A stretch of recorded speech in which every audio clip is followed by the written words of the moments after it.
최신 경제 소식을 빠르고 친절하게 전해드립니다. 스타트 경제, 오늘은 이정환 한양대학교 경제금융대학 교수와 함께하겠습니다. 교수님, 어서 오십시오. 네, 어서 오십시오.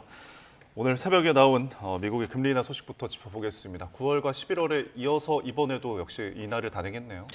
사실 이제 11월 소비자 물가 지수가 시장의 기대치에 부합하다 보니까 이번에 금리 인하를 할 것이다라는 기대감은 완벽하게 형성이 돼 있었고요. 예. 실제 뭐 예상치도 뭐 98% 이상 0.25% 포인트의 이제 금리 인하를 단행하겠다라고 예상하고 있었습니다. 예. 예상이 실현된 것이라고 일단 보시면 될 것 같고요. 근데 이제 그것보다 더 중요한 것은 이제 분기별로 점도표란 것이 나오는데 점도표란 것은 연준 위원들이 내년의 경제가 어떻게 될 것이냐, 금리라든지 소비자 물가 지수라든지 성장률이라든지 이런 것들을 예측하는 표가 나오는데 이것에 대해서 사실 굉장히 관심을 많이 가졌거든요. 예. 그 이유가 뭐냐면 최근 파월 의장의 발언 등에서 미국의 경제가 좋다라는 계속 이야기를 하고 있고, 사실 미국의 경제가 좋다라는 것이 물가 차원에, 그러니까 수요가 크다는 이야기고, 수요가 크다는 이야기는 또 물가가 올라갈 가능성이 있는 그런 네. 뉘앙스를 계속 풍겼거든요. 그렇다는 이야기는 어떤 거냐면 9월에 비해서 금리 인하, 내년 말에 금리가 좀 높지 않을까라는, 그러니까 9월 보니까 다시 말해서 2022년에 25년에 금리 인하 폭이 좀 줄어들지 않을까라는 그런 기대감, 그런 사람들의 논의가 좀 있었다라고 예. 일단 보시면 될 것 같습니다. 근데 이번에 FOMC의 결정은 그런 사람들의 어떤 논의들을 실현시켰다라고 보시면 될 것 같고요. 사실 이제 9월만 해도 내년 미국 4번 금리를 인하할 것이다라고 해서 미국의 최종적인 기준금리가 한 3.4% 정도 될 것이라 예측했는데 예. 이번 점도표에서는 그게 2번으로 축소가 되면서 3.9%로 예측이 되었다라고 보시면 될 것 같습니다.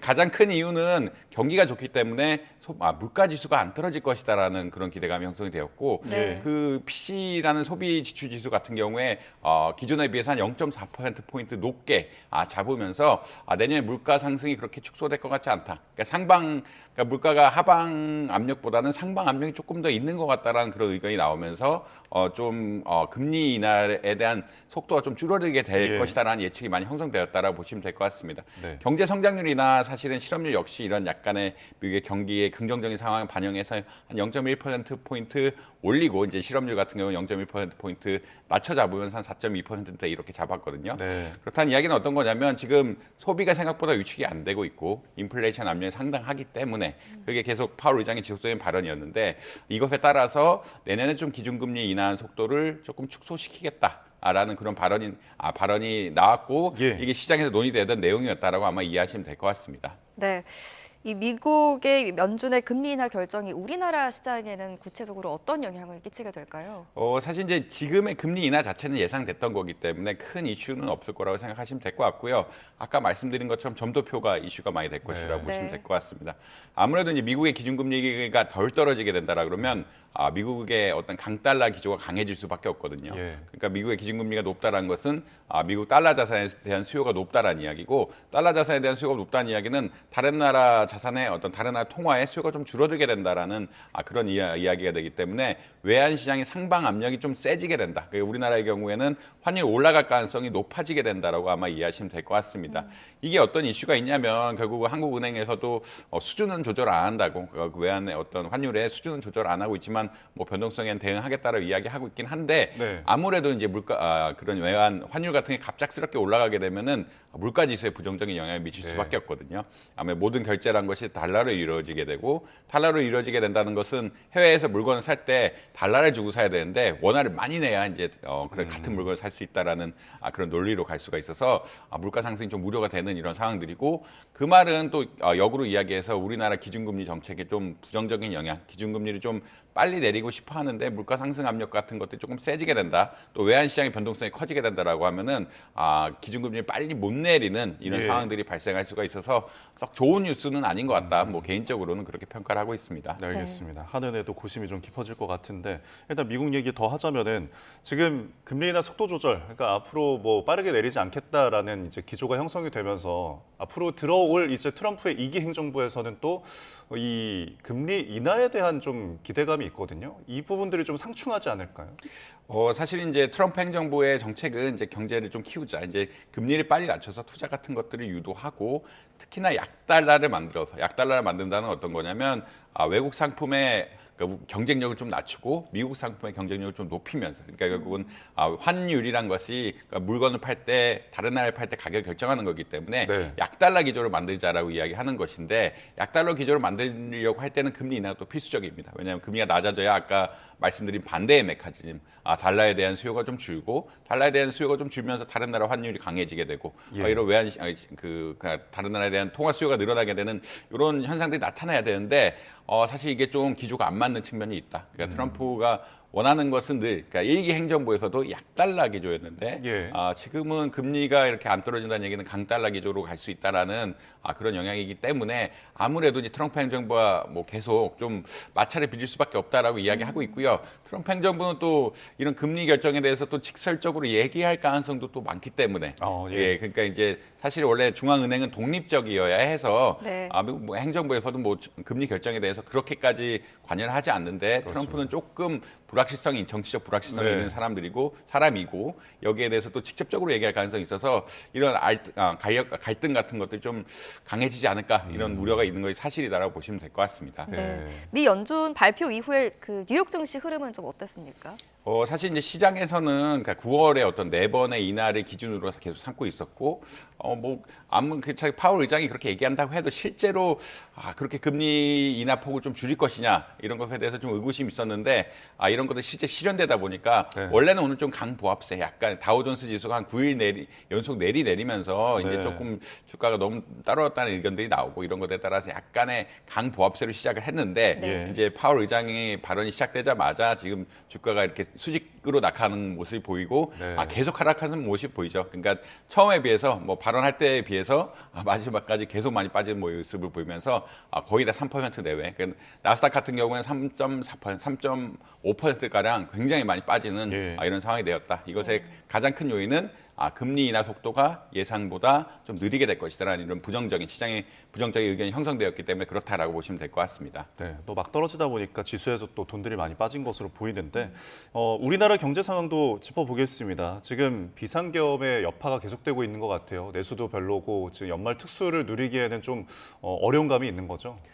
사실 이제 최근에 이제 카드 소비액 같은 지표들이 이제 뭐 15일간이긴 하지만 네. 좀 발표가 됐는데 뭐 카드 소비액이 뭐 일반적인 소비액을 대표한다는 지표로 보면은 좀 부정적인 결과가 나왔다라고 아마 이해하시면 될 것 같고요. 어떤 이야기냐면 11월에 비해서 뭐 동일하게 한 15일 동안 쓴 걸 봤더니 12월에 오히려 소비가 좀 줄었다라는 이야기가 나오고 있고 사실 이제 계절적으로 뭐 11월하고 12월이 뭐 언제가 많이 쓰냐 그러니까 그건 보통 작년하고 비교하는데 작년하고 비교해 봤을 때 11월에는 3점대 초반 정도 예. 됐는데 지금 3%. 그러니까 성장률 자체도 카드 소비의 성장률 자체가 좀 줄어들면서 소비가 위축된 것이 좀 보이는 것 같다라는 그런 의견들이 나오고 있다. 결국은 카드 같은 소비의 가장 우리의 소비 행위를 잘 파악할 수 있는 지표라고 볼 수 있는 것 같은데 이런 카드 소비액 같은 것들을 보니 좀 지표 이런 계엄 사태 같은 것들이 부정적인 영향을 미치는 것들이 좀 확인되고 있다라고 아마 이해하시면 될 것 같습니다. 예. 네.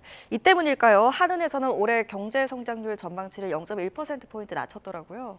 이게 아무래도 이제 불확실성의 영향, 특히나 이제 지금 어제 이제 새로 업데이트가 됐는데 4분기의 경제 성장률 전망치를 조금 낮췄거든요. 예. 4분기에 원래 0.5% 성장을 예측하다가 이걸 0.4로 낮추게 되고, 그러니까 이게 4분기가 낮춘 것들이 이제 전체적으로 전체 경제 성장률에 영향을 미치면서 전체 경제 성장률도 0.1% 낮게 잡는 이런 영향이 있었다라고 아마 이해하시면 될 것 같습니다. 네. 결국 짚고 있는 것은 계속 소비 위축이라는 얘기를 하고 있고요. 이제 불확실성에 대한 얘기를 이창용 총재님께서 계속 이야기하고 있는데 아무래도 이제 2.1% 그러니까 2.2에서 2.1로 줄었는데 아무래도 그러니까 시장이 불확실한 상황 그리고 이제 내수가 3분기에도 안 좋았는데 4분기에도 그렇게 반등하는 모습을 안 보이는 것 같다. 네. 3분기의 경제 성장률이 예측보다 낮게 나온 것이 이제 내수의 부진이었다고 많이 생각을 하고 있는데 네. 수출은 견고하지만 내수가 계속 뒷받침이 안 되면서 특히나 계엄 같은 사태들이 또 일어나게 되면서 소비 심리의 위축이 되고 이런 상황들이 이제 GDP 지표에 반영이 되는 것이 아니냐 이렇게 예측을 하고 있습니다. 네. 또 하나의 전망을 내놓은 게 이제 물가 관련인데 안정 목표 수준이 뭐 2%에 내년 하반기쯤에 도달할 것이다라고 하는 건데 결국 물가가 안정된다는 것은 이게 소비가 위축되는 영향으로 봐야 될까요?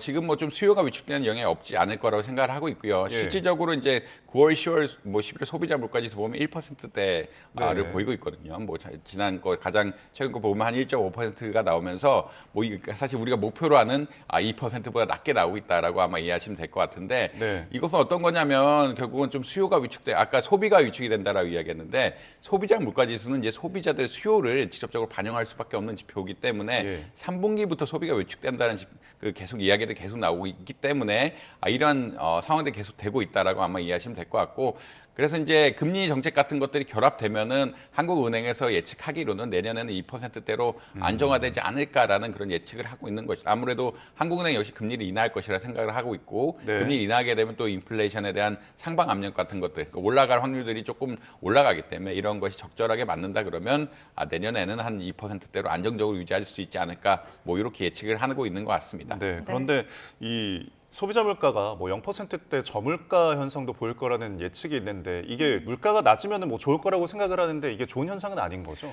사실 물가가 낮아지게 되면은 생산이 좀 줄어들게 됩니다. 그러니까 예. 왜냐하면 사람들이 이제 수익을 만들 때, 그러니까 물가란 것은 수요의 어떤 대응치라고 보시면 될 것 같고 물가가 보통 한 2% 기준이 적절하다고 생각하는데 이거보다 좀 낮아지게 되면은 기업들이 수요를 예측할 때 수요가 좀 떨어지는 것이 아니냐라고 많이 예측을 하고 많이 예측할 수밖에 없고요. 그 말은 어떤 말이냐면은 수요가 떨어지게 되면은 사실 생산을 줄이고 투자를 줄인다는 것은 결국은 고용을 줄이는 이런 효과까지 유발할 수가 있기 때문에 또 소비에 부정적인 영향을 줄 수 있는 네. 그런 단계다. 그래서 디플레이션이 사실 소비에 대한 경제에 또 부정적인 영향이 또 굉장히 크다라고 이야기를 하고 있는데 네. 디플레이션이 한번 생기게 되면은 고용이 줄고 또 임금이 또 줄어들게 되고 임금이 또 줄어들게 되면 또 경제 성장률이 좀 떨어지게 되는 소비 위축되는 이런 부정적인 영향들이 분명히 있기 때문에 저인플레이션이 또 좋진 않다. 그러니까 디플레이션까지 가는 사람들이 적지 않고 2% 내외에서 안정적으로 유지되는 것들이 기업의 기대에도 맞고 소비자들한테도 부담이 안 되기 때문에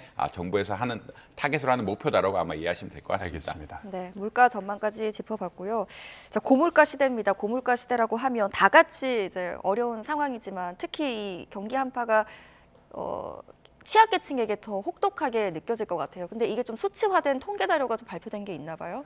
이제 가공식품에 대해서 이제 통계 자료가 하나 나왔다고 보시면 될 것 같고, 네. 가공식품도 이제 같은 가공식품이라도 이제 가격대가 있지 않습니까? 가격대 네. 높은 것들이 있고 낮은 것들이 있는데, 이제 4분이란 것은 같은 가공식품이지만 가격이 높은 것들, 1분이란 것은 지금 그래프가 나오고 있는데, 같은 가공식품이지만 가격대 좀 낮은 것들이라 보면 될 것 같은데, 예. 어디서 가격이 많이 올랐냐라고 봤더니 가격이 낮은 상품들이 16.4% 올랐고 가격이 높은 상품들은 5.6%만 오르면서 가격이 낮은 상품에서 오히려 어떻게 보면 가격이 더 많이 오르게 되는 예. 이런 상황들이 발생을 하면서 소비자들 그러니까 좀 어떻게 보면 좀 저렴한 것을 찾는 소비자들의 어떤 장바구니 물가에 대한 부담이 늘어났다라는 그런 지표가 하나 나왔다고 보시면 될 것 같고 이게 네. 결국은 저소득층의 인플레이션이 조금 더 가혹했다라고 아마 이해하시면 될 것 같습니다. 네, 이게 그러면 이제 현상으로 치자면 치플레이션이라고 볼 수 있는 건가요?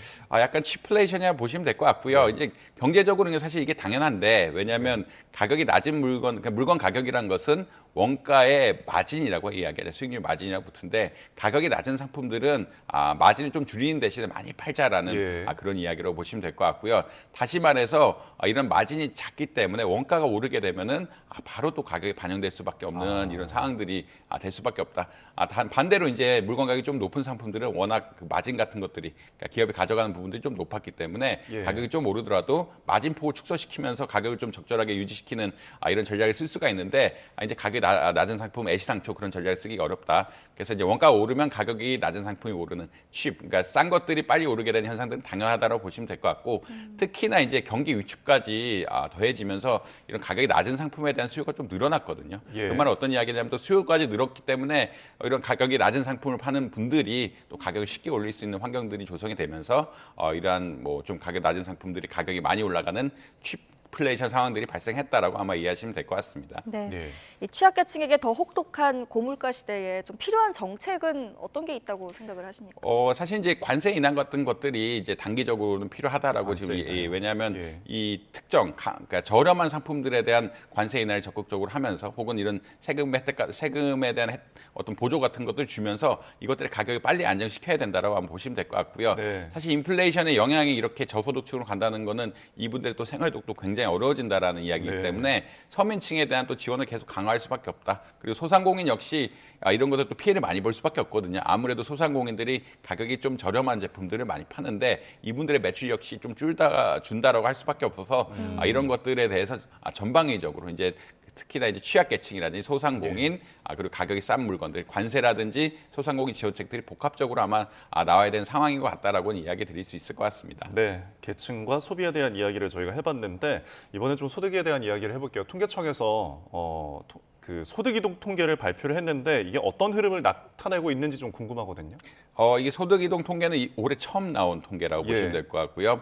보통 이제 소득의 분위는 얘기 많이 하는데 분위란 건 어떤 거냐면 특정 연도에 누가 소득이 많고 어떤 계층 소득이 적고 그게 얼마인지를 추적하는 그러니까 얼마인지 나타내는 게 일반적인 통계인데 분위배 이동 통계란 것들은 특정 모든 사람들에 대해서 사람을 기준으로 이제 통계를 만든다라고 보시면 될 것 같고 네. A라는 사람이 2017년부터 사실 2017년부터 2022년까지 한 통계인데 2017년부터 2022년까지 소득이 어떻게 변했는지 추적을 해가지고 소득 계층의 이동들 흔히 말하는 우리가 계층 이동, 계층 사다리에 대한 내용들을 담는 통계라고 아마 이해하시면 될 것 같습니다. 이번에 네. 새로 나온 통계로서 어떻게 보면 계층 사다리를 직접 측정하려는 그러니까 개인 단위로 이런 소득 통계를 만들어서 계층 사다리를 측정하려는 그런 통계라고 아마 이해하시면 될 것 같습니다. 네. 네. 이런 가운데 이 소득 양극화가 고착화될 수도 있다, 가능성이 커졌다라는 걸 보여주는 데이터도 발표가 됐다고요? 예, 이 계층 이동 통계를 분석하다 보니까 네. 이제 보통 5분위로 나누거든요. 소득 5분위로 나눈다는 것은 20%,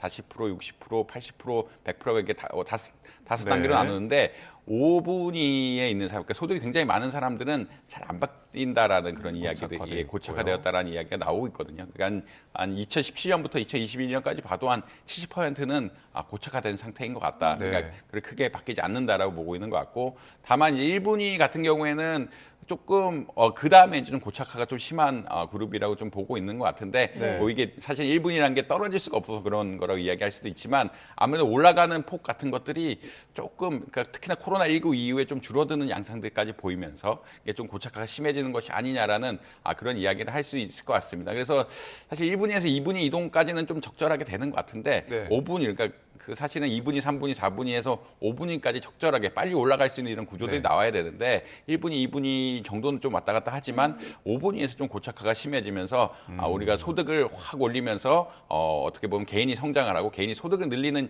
이런 기회들이 좀 축소된 것이 아니냐라는 그런 의견들이 나오고 있다라고 아마 보시면 될 것 같습니다. 네, 중간 분위의 상향 이동이 좀 눈으로 보여져야 될 것 같습니다. 자, 지금까지 이정환 한양대학교 경제금융대학 교수와 함께했습니다. 오늘 말씀 고맙습니다.